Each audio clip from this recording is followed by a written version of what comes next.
So I'm getting ready to make the spring rolls, and when you are preparing to make a meal, you want to make sure that you have everything you need and that you prepare it ahead of time. So that's a French term called mise en place, and that means to put in place. But what that means is that it's all ready. So you want it all chopped and measured and ready to go, so that when you're cooking, the cooking part goes quick, because the cooking processes can be fast, and so you want to make sure that you're ready for all of the stuff that you need. So the first step to doing that is you want to make sure that you know what the recipe is. So I've given the recipe to your mom, and she should have it, and you guys obviously have bought everything already. So I'm just going to review the the recipe now, so that I know what I'm doing and what I need to do. So here's the recipe, and when I'm looking at it, I see that it's got lots of steps. But for me, what I'm doing is I'm using, instead of these dried black mushrooms, I'm using whole mushrooms that are fresh. So I don't need to soak them, so I can skip that step, but I do need to make sure that I've removed the stems and sliced them. Then basically everything is getting cooked first. That's this step here. We're cooking it, and then we're going to remove it from heat, and then wrap the spring rolls, and then fry them. So those are kind of the basic steps. So I now just need to get everything pulled out and prep it so that it's ready to get cooked. Here's everything I need. It's all laid out, ready to go. What you'll see is that I don't have sauce out. I don't have the oyster flavored sauce. I thought I had fish sauce, but it turns out I didn't, so I'm going to make my own.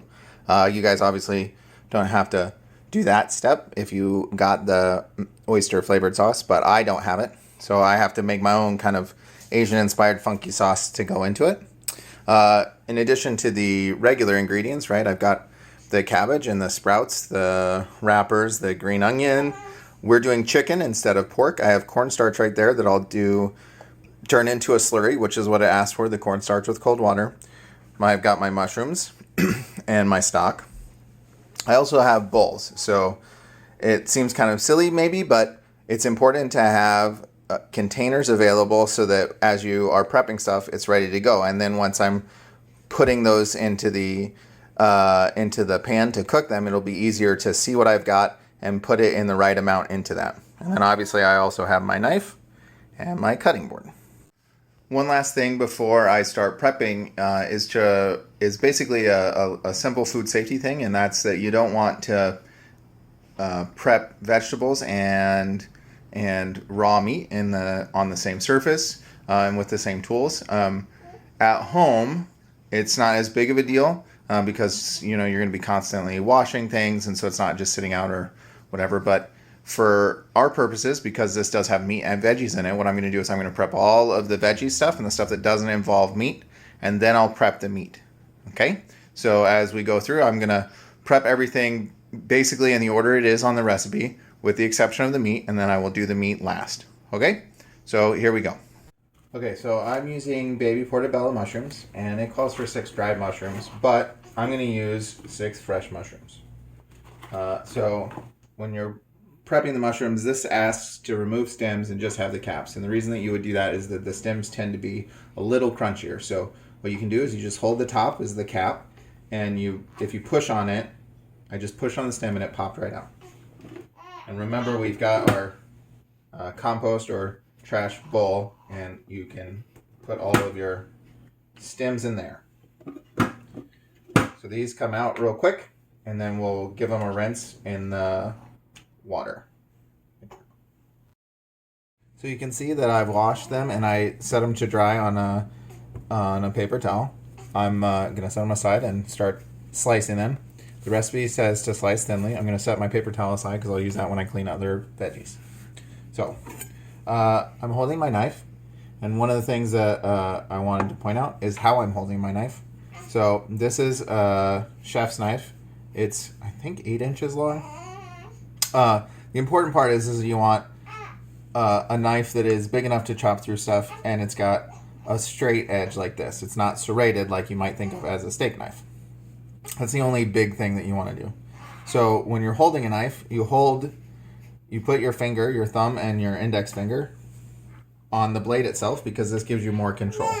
So that when you're chopping, you have control of where it's going. And when you're holding it just by the handle, you have less control about how it's actually hitting the cutting board. So you're going to want to hold it, thumb, forefinger on the knife. And then your hand is, the 3 fingers are then on the handle. And so then when you're chopping, you're doing this.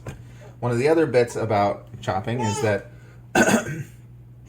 you always want to protect your hand. You don't want to hurt your fingers. And so when you are holding something to chop, you make a little triangle with your fingers.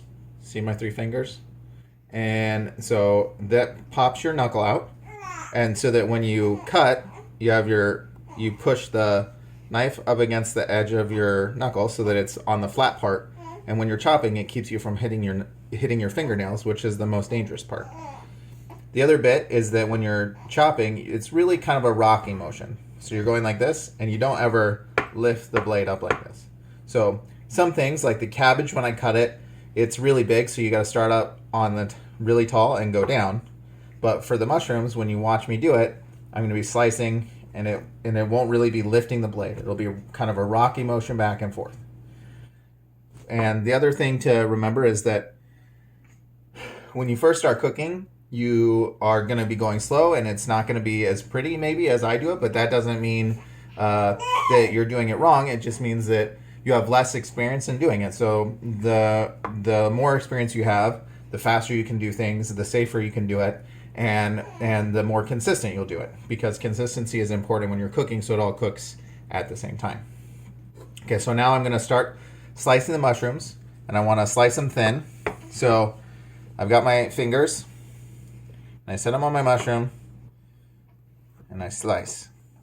And I just walk my finger back, and that keeps me from hurting my fingers, and I also get nice consistent slices. So, and those aren't too bad. They're pretty consistently sliced. And that was slower for your guys' benefit. I'm going to go a little bit faster now. Probably not a whole lot faster, because I'm not a professional chef. I just like to cook.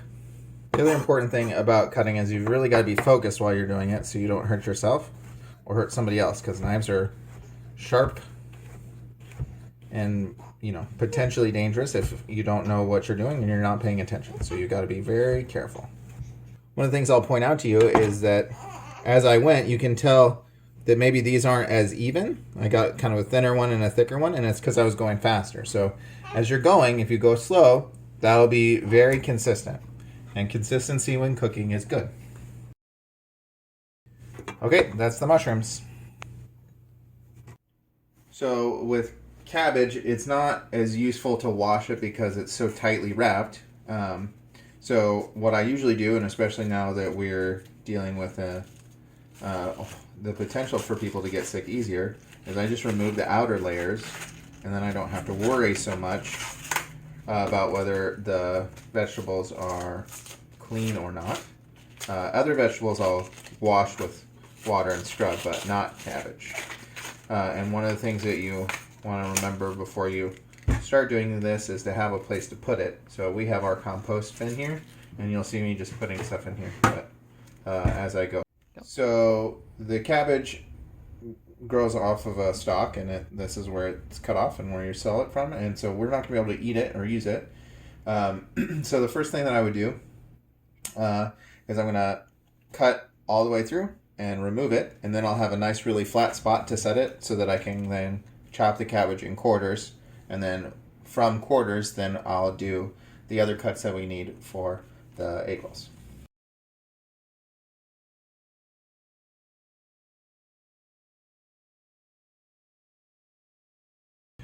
I'm going to make sure my fingers are out of the way, and I cut all the way through.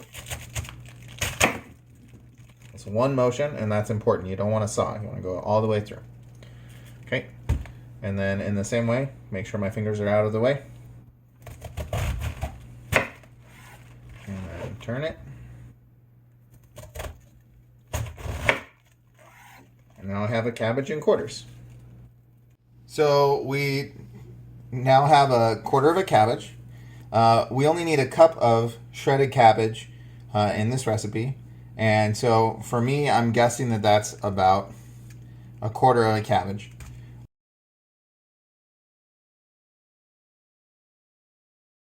This is a half cup. And so I look at this and I go, once I shred it, yeah, it's definitely going to be 2 of these.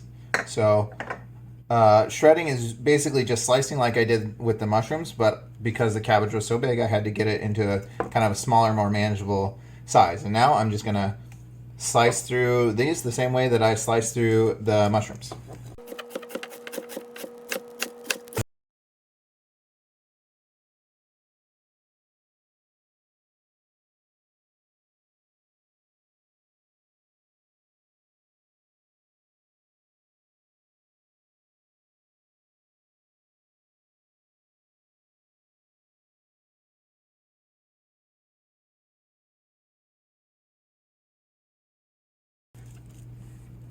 So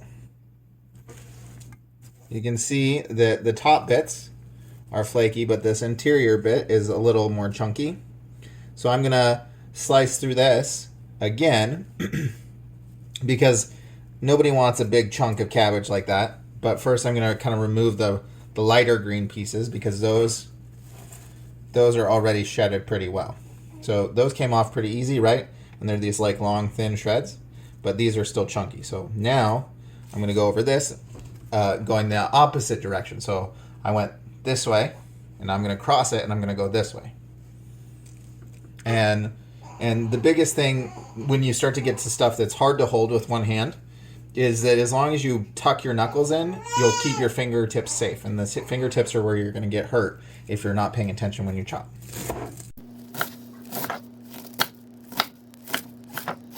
All right. And that's the cabbage that will go in the rolls.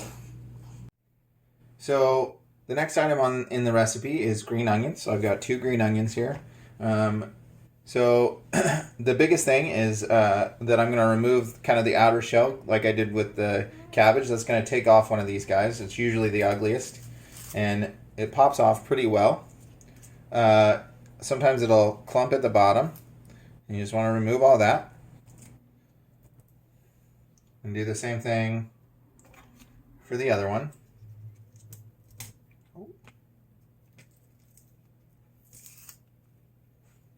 And it is an onion, so it'll be layers just like a regular onion. And you just peel it off. Okay? And don't worry about what that looks like. So once it's like this, you can once it is peeled down, you can see it's kind of shiny too. It's ready. We'll just rinse this off in the water.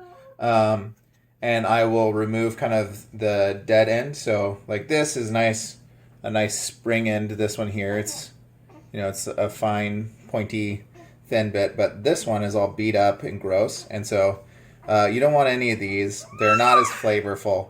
And so we'll chop that down, and then I'll starting basically there and just rough chop it, which is kind of a bigger chop than a small chop. Okay, so I've cleaned them. Now I'm going to trim the edges and get the pieces that I don't want off. This one, like I said, this one is kind of beat up. You can see it's flat, so it's not holding its round shape anymore. So it's probably not as good up to about there. This one is pretty good the whole way, so I can leave it. Same with this little guy. But this guy, again, he's kind of beat up, and he's definitely gross at the end, so I'm just going to trim him down. So the recipe says a rough chop. So what I've been doing is really fine slices. With a rough chop, it's going to be a little bit bigger. So I'm going to be shooting for pieces that are about half an inch, which is about the width of my thumb. So you guys are going to have smaller hands, so that's not necessarily a good measurement, but it's just big chunks is all we're looking for. Not so big you can't eat it, but small enough that you could have a couple and a bite. So here I go.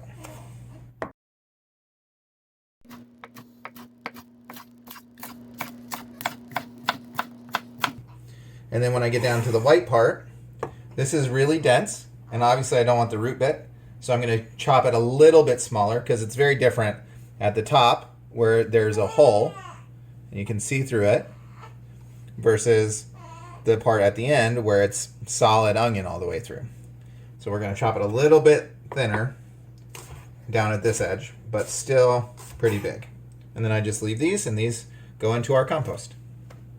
So the next step is sauce. So for you guys, if you got the oyster flavor sauce, it's nothing to do. It's just measuring it out and adding it when it's time.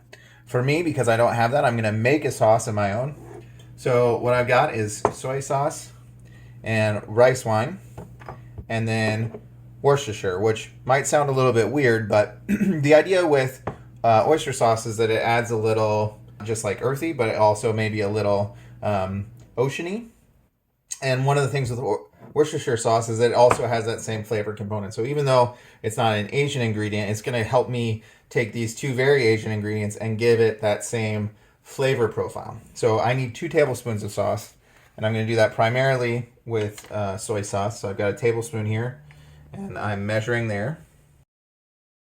And then I'm going to do a little more than a half tablespoon of the rice wine, and then top it off with Worcestershire. And Worcestershire is such a powerful sauce that it doesn't pour out necessarily in the same way. So I gotta convince it to go.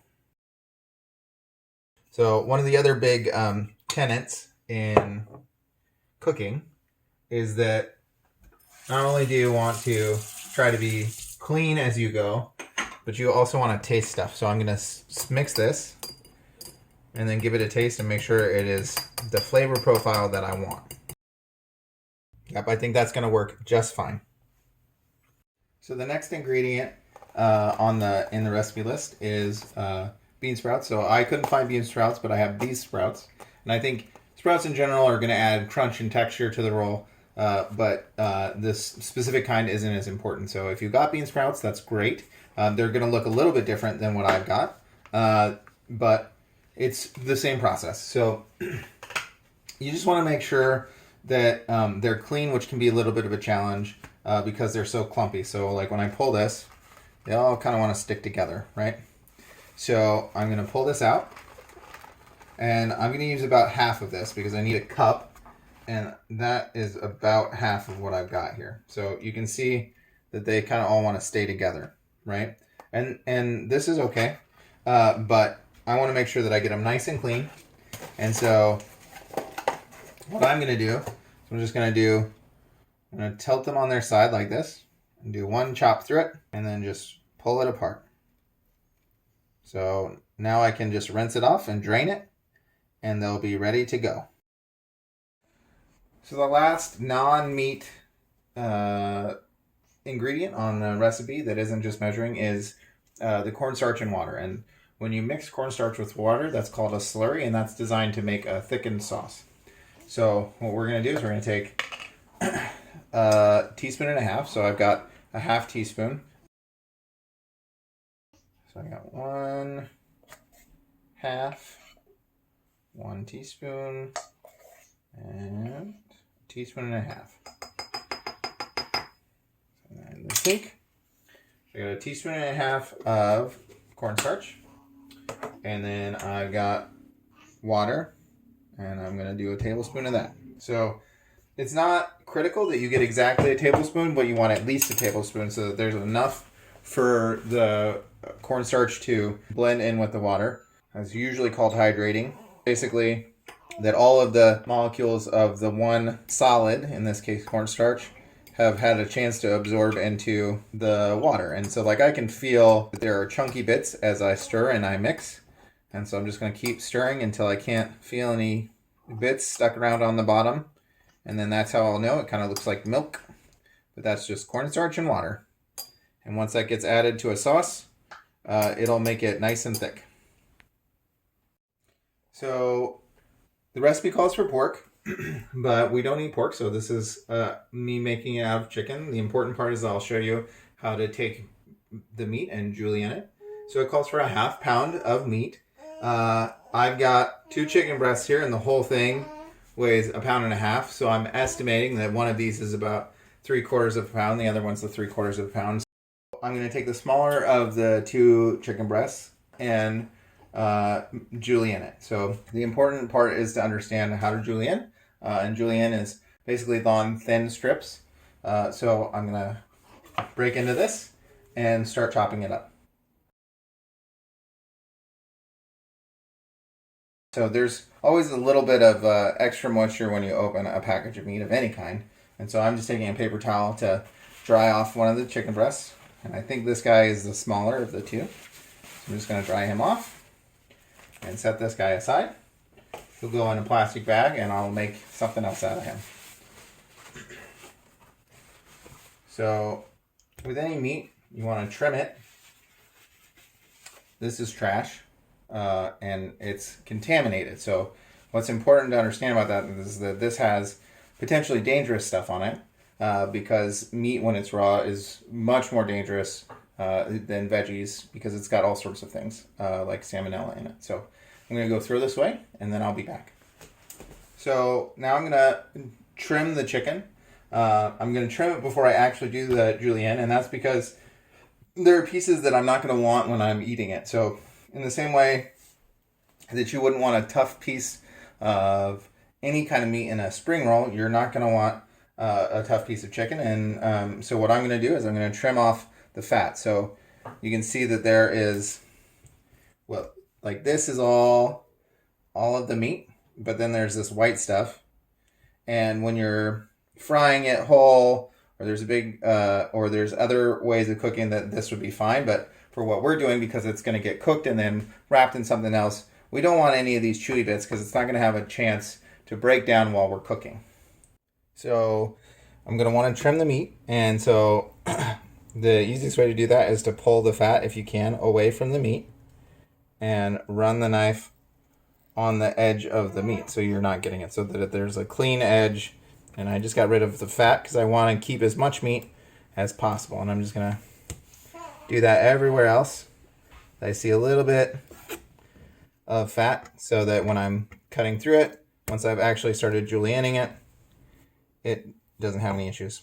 One of the interesting things about fat is that as you're cleaning it, you'll notice that fat can pull away, and so it's a little bit easier sometimes, and you can just pull it off.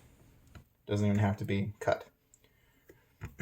Okay, so now I have this whole big piece of chicken. I'm going to try to make it a little bit easier on myself because see that that's a loose bit. So the idea with the julienne is these very thin strips of meat. And the idea is that then these thin strips of meat sit in the spring roll and you can eat it. So if it's too big, it's going to be hard to have more than one piece or anything else in with the spring roll while you're making it. The other piece of that is that I have the tiny wonton wrappers, as you saw. Well, that's the only thing I could get at the store. So I've got to make sure that my meat is shorter. It's not long sticks, but shorter julienne pieces so that it'll actually fit when I'm making it into the wonton. So when you guys do it, it can be a little bit longer. And in fact, I'll show you maybe what I would expect to see, and then I'll probably cut it in half for me. So I think the first step for me is going to be trying to get this in manageable pieces. So it looks kind of like a weird shape. But what I see is that I can see that there's kind of a trapezoid, and if I cut again, I will get kind of square edges. So I've got this rounded bit that I'll cut differently, but this one is pretty easy to look at and say, oh, well, that's kind of a square shape, kind of a trapezoid shape. So I've got this flat piece, and basically what I'm going to do is I'm going to cut it into strips, and a julienne is going to want to be anywhere between 1/8 to 1/4 of an inch. So when I'm thinking about my thumb, it's about half of my thumb. And I'm sure you guys will be able to figure out some way of measuring in the kitchen for yourselves. And then the same thing, just tucking my fingers back in. So I will get this wide strip, but a julienne is even on all sides. So then I want to do the same thing, right? I want to do that kind of half of my thumb, that 1/4 of an inch, and do it again,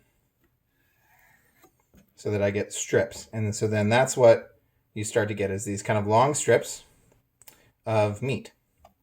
And so for us, because we've got kind of shorter, smaller package to try to wrap it in, I'm going to cut it in half. And so then eventually I will get a whole bunch of little strip pieces like this. And I've done that in a way that maybe isn't super efficient, but it's so that you guys can understand. So as I go, we'll just look and see how it looks. And when we're done, they should all kind of be that same sort of couple inches long and square bits.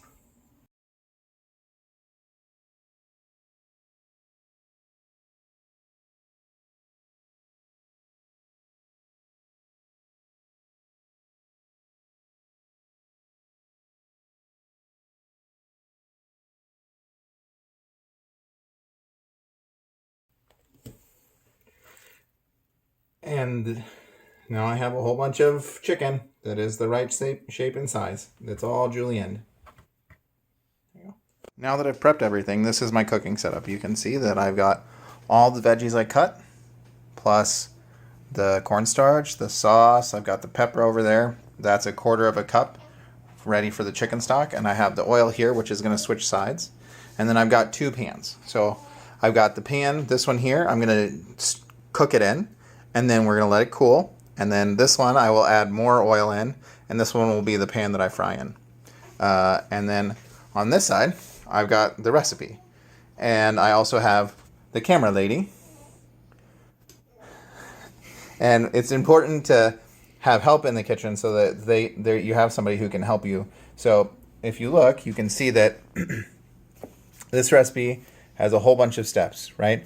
I've got to add cooking oil, and then I got to do the chicken, and then the mushrooms and the cabbage, and then the green onions and the sauce and the white pepper. And so it's going to be helpful to have someone like Tante Adi helping me understand what's the next step. So not only is she the camera person, but she's also helping make sure that all of this turns out right. So the first step is to heat up the pan. So I've got it on high, and it's going to heat up. And then I'm going to add the canola oil. So it says to add 2 tablespoons of canola oil.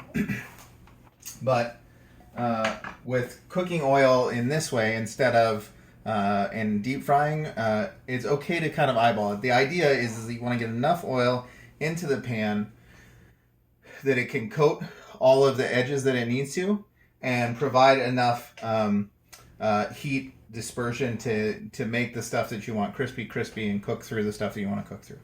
So for me, when I think of tablespoons, I do a count in my head. So I do a steady pour, and I do a 1 Mississippi, 2 Mississippi to give me a feel for about 2 tablespoons of oil.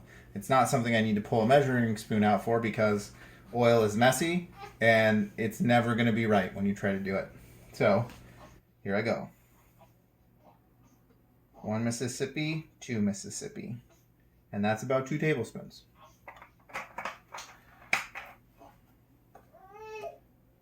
The other piece is that you want to swirl it around so that it gets all through the pan. And the idea is that as it gets hotter, it starts to shimmer. So this is a pretty shiny pan in a bright environment. I can kind of tell what's happening, but basically it gets more and more fluid. It gets thinner as it heats up, and so you know it's ready when you look at it, and it looks like water. That's what they say. So hopefully it will be ready soon. So if you look at the pan, you can tell that the oil is moving. It's the little shimmer across the surface. And you see how there's lines and bumps in it? That's that shimmer that I'm looking for. So I know it's almost ready.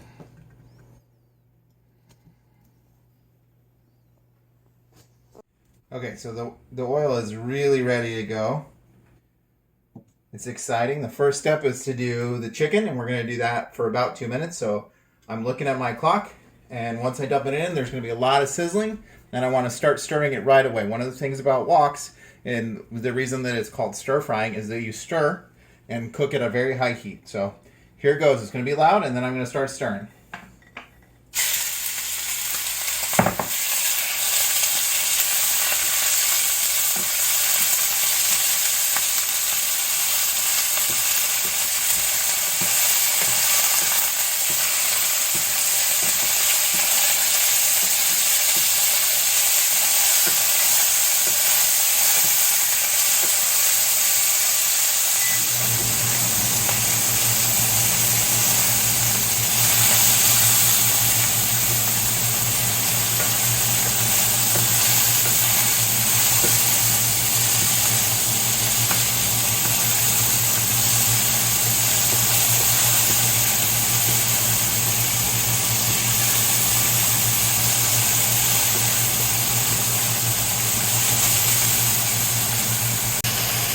Okay, so it's been 2 minutes, and you can start to see that the chicken is getting some color. It's starting to turn brown. And so now it's time to add that next object. And every time I add stuff, there's a little bit of moisture on it, and that's what makes it make noise. So next, it's the cabbage and mushrooms. So I got my mushrooms, and then cabbage is next.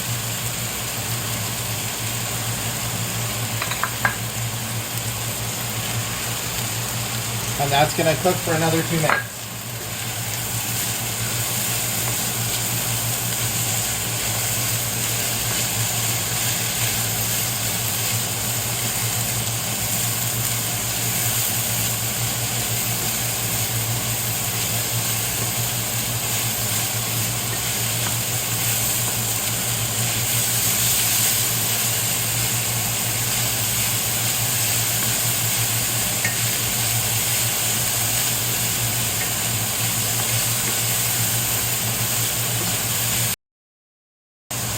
Okay, so it's been about 2 minutes, and you can see that the cabbage has definitely softened, and I'm starting to get some color on the mushrooms. They're turning a little clear, a little bit brown, and the chicken is continuing to get color.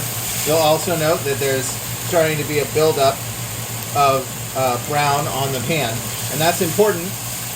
So when I add liquid, you're going to start to deglaze or remove that from the pan, and that's going to help add flavor to the sauce. So now I need to add the green onions, the sauce, and the white pepper. So I got green onions, I got my pepper,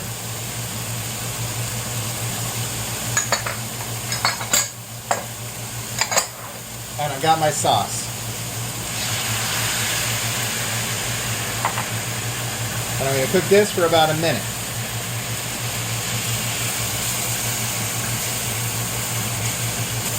Note that I'm constantly moving it because it's a stir fry and it needs to keep moving or you're going to get burned bits.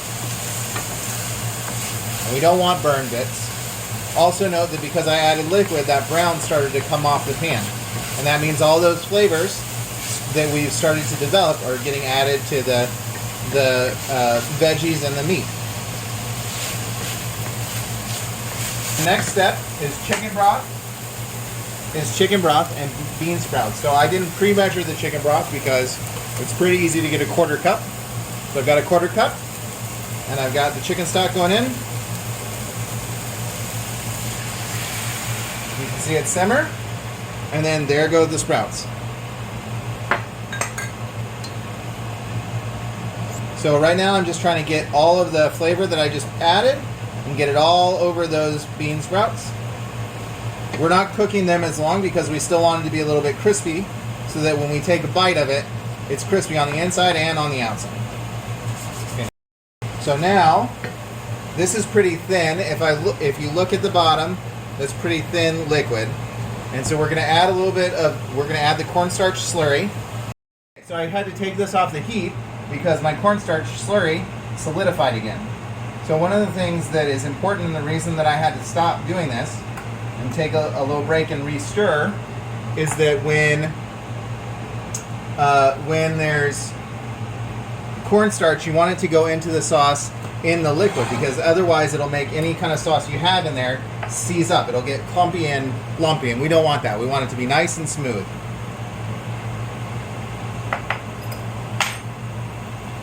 And then we're just going to stir this until the liquid left in there looks like it's nice and thick and stick into all of our veggies.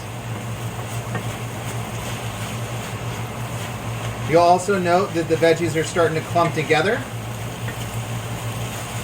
So it's not just one, it's not loose anymore. It's starting to really clump together, and that'll make it easier to put into the rolls. Okay, and now you can see that most of the sauce is gone because it thickened up and stuck. So now I've taken it off the heat. I'm just to stir it a little bit to make sure that I'm not getting too much stuff stuck. We want to keep it nice and clean on the bottom of the pan so we get all the flavor we just built, and we get to put it in our rolls, and they just need to cool down a little bit so we can handle it, and then we'll wrap these up and start frying them.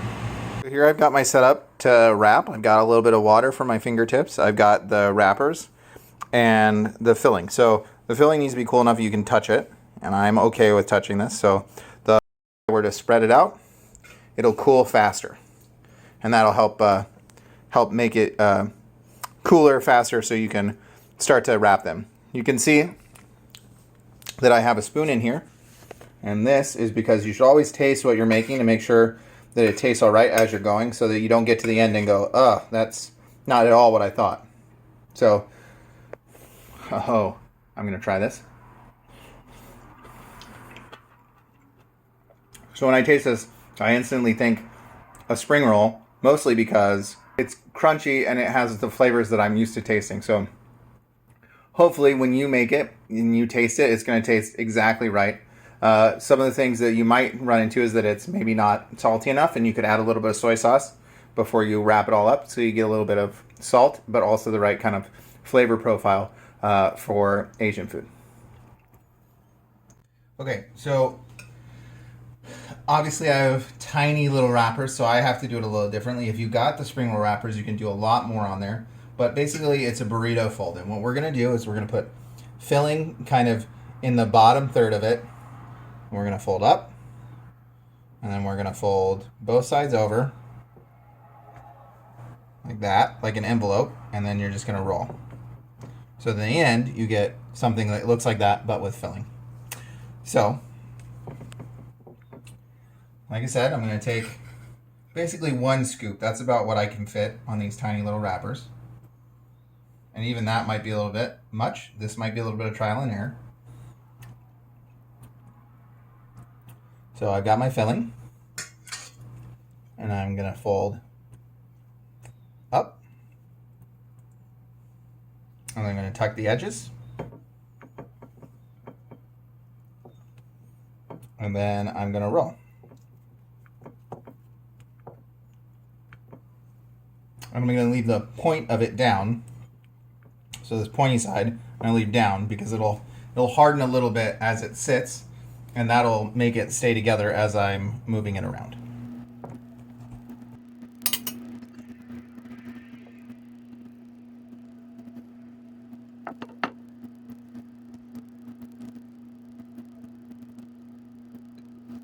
So it took me about 30 minutes, and I got 22 wraps.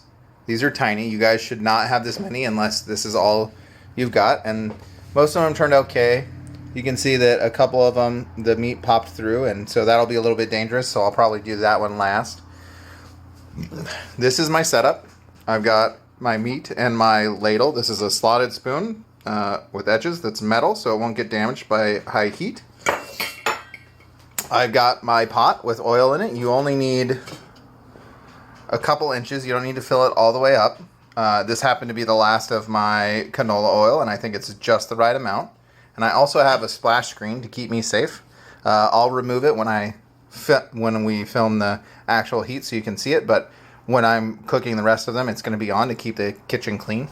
And then I've got my setup here for where they're going to dry. So I've got a sheet tray, and then I've got a paper towel, and then I've got a drying rack or a cookie rack, and it's upside down. So this is something that I learned from Alton Brown, but the idea is that if stuff touches the paper towel, the oil will sit on there and soak through. So you want to hold it away from it, but if it just hangs on this, if it were like this, if it were upside down, then you can see, there's quite a bit of gap. That's why you can see the shadow. And so anything that was sitting on here, the oil would just sit on the underside of it and not actually drop all the way down. So if you flip it, what happens is when it sits here, then the oil that gets onto the bottom of the object that sits kind of on the bottom, it'll start to touch the paper towel, and then the paper towel will absorb it, but it'll help keep it crispy. So this is the drying rack setup that works pretty well, and I've used it a few times. So now I'm just gonna turn on the heat, and this is going to be a balancing act. You want to get it to 350, 375 in that range. It says 360 on the on the recipe, and so it's in that range of 350 to 375. And everybody's stove is going to be different. So what I do to get it there is not going to be what's going to work for you, and to keep it there. And so you'll see me hit the heat, and then I will be back once it's ready. Okay, so my oil is going. You can see that I've hit about 370. And one of the things to think about is that the oil is going to be slightly different. So you want to gently stir it and make sure that all the heat is happening all over, just in case your burner is a little hotter on one side than the other. And it's okay to go a little over. You see it's at 376 now. It's okay to go a little over because when we add these guys into the pot, not only is it going to make a lot of noise, but they're going to absorb the heat as they cook, so it's going to drop the temperature.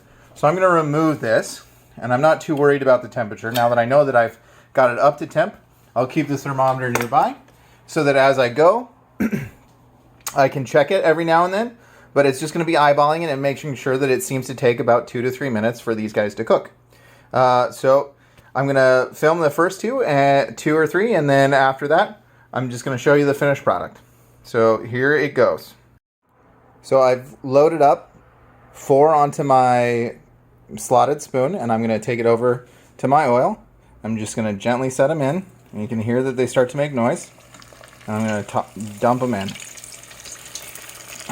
And so what I'm going to do is just keep an eye on them as they go, and just make sure that they don't stick to the bottom or to each other with gentle touches. And I'm going to make sure that I flip them in about a minute to make sure that I get about the same amount of color on the top as I do on the bottom.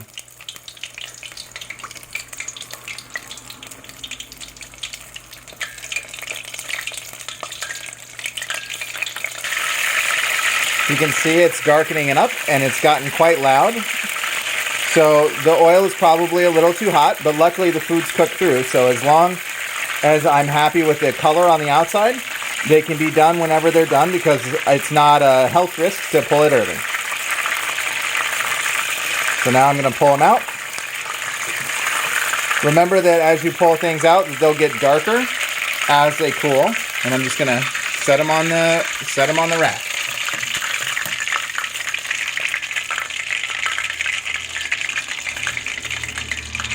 There we go. And I will talk to you when they're done.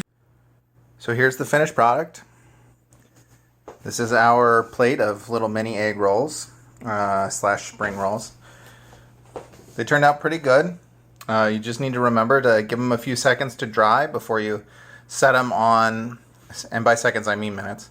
You need to give it a few minutes to dry before you put it on a serving vessel so that it has time to get all the oil off and cool down a little bit.